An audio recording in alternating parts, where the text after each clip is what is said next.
नमस्कार, मेरा नाम है डॉक्टर पुरु धवन और आज इस वीडियो में हम बात करने वाले हैं कि गर्मी के मौसम में क्या-क्या बदलाव एक पैरालिसिस पेशेंट को अपनी डाइट में, अपनी एक्सरसाइज में करनी चाहिए जिससे उसको मैक्सिमम बेनिफिट मिले। और बहुत सारे डाउट होते हैं ठंडे पानी को लेके कि बर्फ़ वाला पानी पीना है, फ्रिज वाला पानी पीना है या नहीं पीना, तो उनके बारे में भी हम बात करेंगे। तो शुरुआत करते हैं सबसे पहले कि गर्मी के मौसम में क्या बदलाव हमें देखने को मिलता है किसी भी इंसान के अंदर, पैरालिसिस पेशेंट में नहीं, किसी भी इंसान के अंदर। जब गर्मी का मौसम शुरू होता है, गर्मी बढ़नी शुरू होती है, तो सबसे बड़ी दिक्कत हमें देखने को मिलती है कि हम सबकी जो खाने की जो काबिलियत है, वो कम होनी शुरू हो जाती है। हमें पानी ज़्यादा अच्छा लगने लगता है, हमें फ्रूट ज़्यादा अच्छे लगते हैं, हमें स्मूदी ज़्यादा अच्छी लगती हैं। बट अगर खाना गरम-गरम हमारे सामने आ जाए, तो कहीं न कहीं हमारी भूख थोड़ी कम होनी शुरू हो जाती है कि नहीं, मेरे से इतना गरम खाना नहीं खाया जाएगा। तो वहाँ पर क्या होता है, डाइट का इंटेक हमारा कम होना शुरू होता है और रिज़ल्ट क्या होता है, पेशेंट की बॉडी में वीकनेस आनी शुरू हो जाती है। अगर आपने ध्यान दिया हो, तो हम सर्दियों में खाना खूब सारा खाते हैं और भारी खाना भी खा लेते हैं, समोसे भी अच्छे लगते हैं और हलवा भी अच्छा लगता है, पूड़ियाँ भी अच्छी लगती हैं। बट वहीं पर गर्मी के मौसम में कोई बोल दे कि आपने पूड़ी खानी है या फिर आपने पराठे खाने रोज़, नहीं खाए जाते। तो हम क्या करते हैं, डाइट में कुछ इस तरह से बदलाव करते हैं कि आपका एनर्जी का अपटेक अच्छा रहे और आपकी बॉडी में किसी भी टाइप की वीकनेस गर्मी के मौसम में ना आए। क्योंकि सर्दी में हमेशा हमारा वज़न 3-4 किलो वज़न बढ़ जाता है और गर्मी में वो घटना शुरू होता है। मगर पैरालिसिस पेशेंट की बॉडी को अलग से रिक्वायरमेंट होती है, उसे एक्सरसाइज करने के लिए एनर्जी चाहिए और एनर्जी हमें कहाँ से मिलने वाली है? वो हमें खाने से मिलने वाली है। तो हमें खाने में थोड़ा-सा बदलाव कर कर अगर फ़ायदा हो रहा है बॉडी को, तो वो हमें लेना चाहिए। तो सबसे पहली चीज़ कि कोई भी भारी चीज़ खाने में हमें दिक्कत होती है। तो अगर हम भारी चीज़ों में से अगर घी तेल निकाल दें, तो काफ़ी चीज़ें हमारे लिए आरामदायक हो जाती हैं। तो पहली चीज़ है कि आप अपने नाश्ते के अंदर उपमा को ऐड ज़रूर कीजिए। उपमा जो होता है, वो सूजी का बना हुआ होता है, बहुत जल्दी डाइजेस्ट होता है, बहुत तेज़ी से ताकत देता है। तो हम सूजी का प्रयोग कर सकते हैं एक पैरालिसिस पेशेंट के नाश्ते के अंदर। दूसरी चीज़ है साबूदाना। साबूदाना भी काफ़ी अच्छा फ़ायदेमंद रहता है, तो साबूदाने की खीर बना दी हमने, वो ले लिया साथ में थोड़े से ब्रेड पीस ले लिया, एक चपाती ले ली। इस तरह से हम वेरिएशन लेकर भी कर सकते हैं। पोहा मैं बहुत ज़्यादा एडवाइस नहीं करता क्योंकि पोहा में बहुत ज़्यादा ताकत नहीं होती। बट इसकी जगह आप अगर थोड़ा-सा राइस लेना पसंद करते हैं, राइस ईटर हैं आप, अगर आप नॉर्थ ईस्ट इंडिया में रहते हैं और आप साउथ इंडिया में रहते हो, तो राइस हमारा स्टेपल डाइट होता है। तो ऐसे लोगों के लिए जो खीर की कंपोज़िशंस हैं, वो बहुत अच्छी रहती है क्योंकि दूध की ताकत तो आपको मिल ही जाती है इसके अंदर। तो हम जो है इसको अपनी डाइट के अंदर ऐड कर सकते हैं नाश्ते के अंदर और जैसे-जैसे धूप बढ़ती है, सिर के ऊपर जाती है, तो हमारी दोपहर के टाइम जो डाइट है वो बहुत कम होनी शुरू होती है। तो अगर आप चपाती खा पा रहे हैं, अच्छी बात है, अगर नहीं खा पा रहे तो आपने खाली पेट नहीं रहना, आपने क्या करना है, स्मूथीज़ का यूज़ करना है। आप क्या करें, एक 1-2 केले लीजिए, इसमें दूध डालिए और मिक्सी में चला लीजिए। आपकी स्मूथी तैयार। आपने और कुछ नहीं करना, अपने आप को खाली पेट नहीं रखेंगे क्योंकि दूध एक जो है, वो एक कंप्लीट फूड की तरह माना जाता है। इसमें सिर्फ विटामिन सी नहीं होता, बाकी सारे के सारे एलिमेंट जो हमें बॉडी को चाहिए, वो सारा कंप्लीट तरीके से होता है।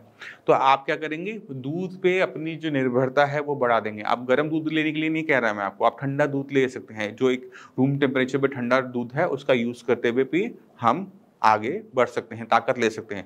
आपको अगर दिन में 2 बार में लेने का मन है, दिन में 2 बार लो, दिन में 3 बार लेने का मन है, अब दिन में 3 बार लो, बट आपने इनटेक ज़रूर करना है किसी न किसी फॉर्म में। चाहे वो खीर फॉर्म हो, सूजी की खीर हो, चाहे वो चावल की खीर हो, चाहे वो स्मूथी हो, क्योंकि ये आपके लिए इनटेक करना आसान रहेगा गर्मी के मौसम में और जिन पेशेंट के दाँत नहीं होते या जिनको स्वेलो करने में दिक्कत हो रही होती है, उनके लिए भी बहुत ज़्यादा बेनिफिशियल रहता है। अगर आपकी बॉडी बहुत ज़्यादा स्लिम है, तो उसके अंदर आप प्रोटीन पाउडर का भी यूज़ कर सकते हैं। मार्केट में बहुत सारे प्रोटीन पाउडर एन्श्योर के नाम से भी आता है, नेप्रो के नाम से भी आता है, तो आप किसी भी प्रोटीन पाउडर का यूज़ करते हुए अपनी डाइट को बैलेंस कर सकते हो अगर आपका गर्मी की वजह से डाइट का इंटेक कम होना शुरू हो गया है। जिन चीज़ों का आपने परहेज़ रखना है और ख़ासकर तब जब आप हमारी मेडिसिन ले रहे होते हैं, वो है खटाई का।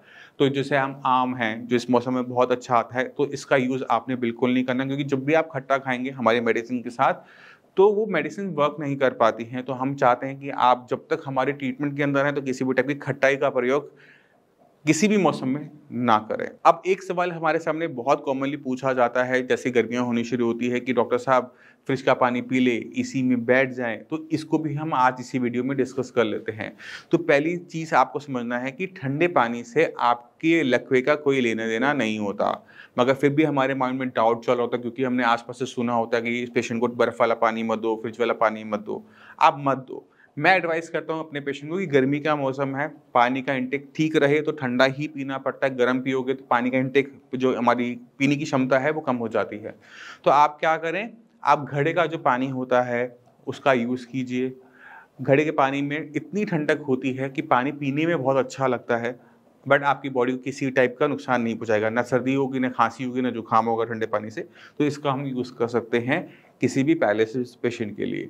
दूसरा सवाल ये होता है कि जब हमसे पूछा जाता है कि हम एसी में बैठे या ना बैठे, तो इसका जो जवाब होता है कि एसी जब हम 16 पे चलाते हैं, 18 पे चलाते हैं, तो वो बहुत ज़्यादा ठंडा हो जाता है, रूम बहुत ठंडा हो जाएगा, तो मांसपेशियों में अकड़न आनी शुरू हो जाएगी, टाइटनेस आनी शुरू हो जाएगी। तो इतना ठंडा रूम हमारे लिए सही नहीं होता, क्योंकि वो बॉडी में पेन पैदा करता है।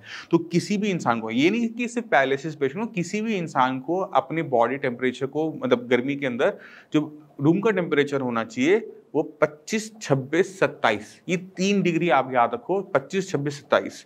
अगर हम गवर्नमेंट का भी देखें तो गवर्नमेंट भी यही एडवाइस करती है कि अपने एसी को 25 डिग्री पे चलाओ, ठीक है। तो शुरुआत 25 पे करो, 1-2 घंटे बाद 26, फिर 1-2 घंटे बाद 27। आपका रूम भी ठंडा रहेगा, आपकी मसल्स में किसी भी टाइप की जो क्रैम्पनेस है, टाइटनेस है, वो देखने को नहीं मिलेगी, क्योंकि ये टेम्परेचर सूथिंग होता है।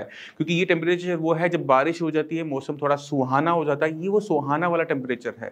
ये सर्दी वाला टेम्परेचर नहीं है जब बाहर टेम्परेचर 6 डिग्री 7 डिग्री जा रहा है, तो ये वो टेम्परेचर नहीं। तो आपने ध्यान क्या रखना है कि रूम का टेम्परेचर 25, 26, 27 इन 3 डिग्री के बीच में आपका फ्लक्चुएट करना चाहिए। अगर आप इसे थोड़ा सा और बढ़ाना चाहते हो, 28 करना चाहते हो, 30 पे भी कंफर्टेबल हो, तो आप उसको भी मेंटेन कर सकते हो। बट बहुत ज़्यादा ठंडे टेम्परेचर में बैठने पे आपकी मसल्स में अकड़न ज़रूर आएगी, और ये अकड़न आपको खोलने के लिए फिर वही मालिश है, फिर वही सिकाई है। गर्मी के मौसम में सिकाई करना मुश्किल होता है, तो इससे अच्छा है कि वो आने ही मत दो।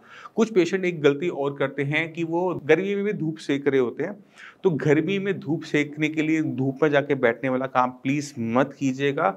इससे आपकी एक तो सनबर्न भी हो जाता है, और आपकी जो काबिलियत ताकत है वो एग्जॉस्ट होनी शुरू हो जाती है। आपकी एक्सरसाइज करने की जो पावर है वो डाउन होनी शुरू हो जाती है। तो ये छोटे-छोटी चीज़ों का आपने ध्यान रखना है इस गर्मी के मौसम में। खाने का इंटेक आपको जो पसंद है आप खाओ, कुछ नहीं पसंद तो दूध पियो, दूध के अंदर आप कोई भी चीज़ ऐड करते हो, खजूर ऐड करो, आप उसमें केला ऐड करो, उसमें कुछ भी ऐड करो, बट उसका इंटेक रखो। सूजी है, चावल है, खीर बना ली, कुछ भी इस फॉर्म में, साबूदाना डाल लिया, इसी फॉर्म में उसका इंटेक अपनी बॉडी में बनाए रखो। अपनी जो मील है वो फ्रीक्वेंट कर लो, जैसे दिन में 3 बार खाते हो, 4-5 बार खा लिया, 6 बार खा लिया, कोई फ़र्क नहीं पड़ता। आपकी बॉडी ने एक्सरसाइज करके सब निकाल देना है, तो एक्सरसाइज करोगे तो सब जो खाया पिया वो सब डाइजेस्ट हो जाना है। तो आपको ये परवाह करने की ज़रूरत नहीं है कि आपने कितनी मात्रा में खाया और कि दिन में कितनी बार खाया। अब एक चीज़ और होती है कि हमारी बॉडी में कुछ खाने का मन करा, गर्म खाने का मन करा, अगर गर्म खाने का भी मन करा तो आप खा सकते हो। जो शाम का टाइम और रात का टाइम होता है, नाइट की जो मील होती है, उसमें आप अपनी मर्ज़ी से कुछ भी खाओ। आप अपने फ़िश खानी है फ़िश खाओ, आपने एग्स खाने एग्स खाओ, आपको चिकन खाना है तो चिकन खाओ, क्योंकि हमारे यहाँ पर सारी चीज़ें दी जाती हैं। आपने ध्यान क्या रखना है कि उसमें घी तेल की मात्रा ना हो, नमक कम हो, जो मैं हमेशा बोलता हूँ, उन चीज़ों का आप ध्यान रखेंगे। ग्रिल्ड फॉर्म में खा लिया, सूप फॉर्म में ले लिया, क्योंकि ये हमारी बॉडी को रिवाइव करने में हेल्पफुल रहेगा। क्योंकि जब हम सोते हैं तो हमारी बॉडी में क्या होता है, हमारी बॉडी जब रेस्ट पर होती है तो बॉडी में रिपेयर वर्क बहुत फास्ट हो रहा होता है, और रिपेयर वर्क होने के लिए बॉडी में सही अमाउंट में एनर्जी, प्रोटीन होना ज़रूरी है। तो इस चीज़ का ध्यान रखेंगे कि जब मौसम थोड़ा ठंडा हो जाता है रात के टाइम, उस टाइम में अपनी डाइट को थोड़ा सा इंक्रीज़ कर देंगे, थोड़ा अच्छा और सॉलिड खाना खाएँगे, जिससे बॉडी में ताकत बनी रहे। मैं उम्मीद करता हूँ इससे आपको काफ़ी कुछ आइडिया मिल गया होगा, कुछ जो आपके माइंड में मिथ होंगे, कुछ डाउट्स होंगे, वो भी क्लियर होंगे। फिर भी कोई भी डाउट है, कुछ भी पूछना चाहते हो, हमारी टीम है, उनसे आप फ़ोन करो, बात करो, पूछोगे, वो आपको पूरा का पूरा गाइड करेंगे और इस पैरालिसिस बीमारी को हराने में आपकी मदद भी करेंगे। जाने से पहले मैं चाहता हूँ कि कुछ पेशेंट जो हमारे साइंस इंजीनियरिंग के हैं, उनसे आप मिलो और उनसे इंस्पायर हो, क्योंकि जब वो हरा सकते हैं पैरालिसिस को, तो आप लोग भी हरा सकते हैं। नमस्कार, मेरा नाम है डॉक्टर पुरु धवन और आज हमारे साथ हैं पैरालिसिस के पेशेंट आसिफ जी। आसिफ जी हमारे पास 2 महीने पहले आए थे। तो आसिफ जी 2 महीने पहले क्या कंडीशन थी? हाथ ठीक से उड़ नहीं रहा था। अच्छा। हाँ, हाथ और पैर। अच्छा। और ठीक हो गया था। बोलने में आवाज नहीं आ रही थी। आवाज बिल्कुल नहीं थी। नहीं आ रही थी। बिल्कुल नहीं थी। और पैर आपका चलते थे तो घूम के पड़ता था। हाँ, शायद घूम के पड़ता था। अब ऐसी दिक्कत है 2 महीने बाद? नहीं। ठीक है। और आवाज सब बोलने लगे हो? अब बोलने लगे। अब अगर आप इनकी आवाज सुन रहे हो तो ये पिछले ही 2 महीने में आई है। मैं आपको लोगों को थोड़ा सा बता देता हूँ और आपको भी बताता हूँ कि आपके साथ एक्चुअल में हुआ क्या। आपसे हम पहले भी बात कर चुके इस बारे में।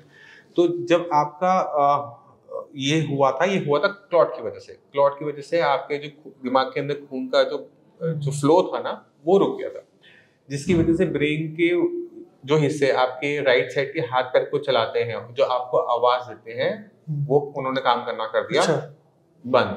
उसमें जब मेडिसिन स्टार्ट करी तो वो जो हिस्सा जो बंद था वो उसने अपने अंदर डेवलपमेंट की है। जो चीज मर गई थी वो अभी भी मरी हुई है। अच्छा, वो ठीक नहीं होने वाली। बट ब्रेन के पास अपनी खूबी होती है न्यूरोप्लास्टिसिटी की। उस न्यूरोप्लास्टिसिटी की हेल्प से आपकी आवाज वापस आई है, आपका हाथ अब पूरा घूमने लगा है, अब आप चलने लायक हुए हो। ठीक है, तो अभी सिर्फ 2 महीने हुए हैं। उम्मीद करते हैं कि अगले 2-4 महीने के अंदर जो हाथ पैर में जो थोड़ी बहुत जो दिक्कत रह गई है, आवाज में थोड़ी बहुत दिक्कत रह गई, वो भी खत्म हो जाएगी। ठीक है, तो बाकी जो मरीज हैं पैरालिसिस को, उनको क्या एडवाइस करना चाहोगे? साई सर्जरी एक बार माइक के पास रख के बोलो उसको एक बारी, इसको पास में करो, अब बोलो। साई सर्जरी ट्रीटमेंट ले। ठीक है, आप खुश हो ट्रीटमेंट से? 2 महीने की ट्रीटमेंट से? बहुत बढ़िया। बहुत बढ़िया।